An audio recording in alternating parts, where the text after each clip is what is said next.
This is a children's game for children who don't have much to laugh about. Maria's father has been in prison for 3 years, waiting to be executed. Wissam's dad is in prison as well. Here in Fallujah, hundreds of families have relatives imprisoned on anti-terrorism charges. Dozens of them sentenced to hang. Mohammed Abbas Farhan says 2 of his teenage sons were arrested and killed in custody in 2007. 3 years ago, his 2 other sons were given death sentences. Explosions took place in Baghdad, then the arrest started. Nahida's husband, unfortunately named Saddam Hussein, was arrested for his alleged involvement in the Foreign and Finance Ministry bombings in 2009. They tortured him, then they told me to tell him that he should sign a blank paper and they would release me. I spent 8 days in jail, but he was tortured for 4 months. Most of the children here were also jailed when their fathers were detained, and their fathers could be executed any day now. Wissam's father is serving a life sentence. He'd like to go to school, but his family doesn't have identification cards. They took my ID. The police. When they came back to our house and searched it, they found our IDs and took them. The families can't get information about their relatives in prison. Even lawyers have trouble seeing them.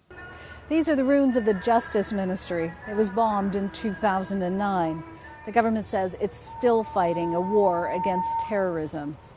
In bombings like this, there's very little evidence gathered or available. So most convictions rely on confessions. And according to human rights groups, many of those confessions are based on torture. This sign says this man was executed in the Qadamiyya prison, one of 26 hanged last August. In a secret phone call from death row, one prisoner tells us guards offered to release him for $100,000.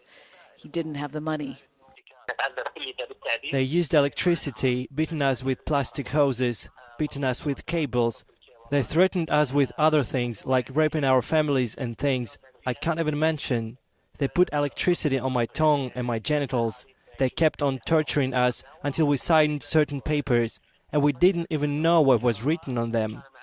The Interior Ministry denies systematic torture. This lawyer represents 11 Iraqis convicted of a bombing other prisoners previously confessed to and were executed for. I checked them and all of them had signs of torture. They told me they're innocent, but they were given death sentences. They were tried in a criminal court, and then the appeal court upheld the sentences. Finally, the President's office approved it. These women didn't know each other before their husbands were imprisoned. It's a painful bond in a still unfinished conflict. Jane Araf, Al Jazeera, Fallujah, Iraq.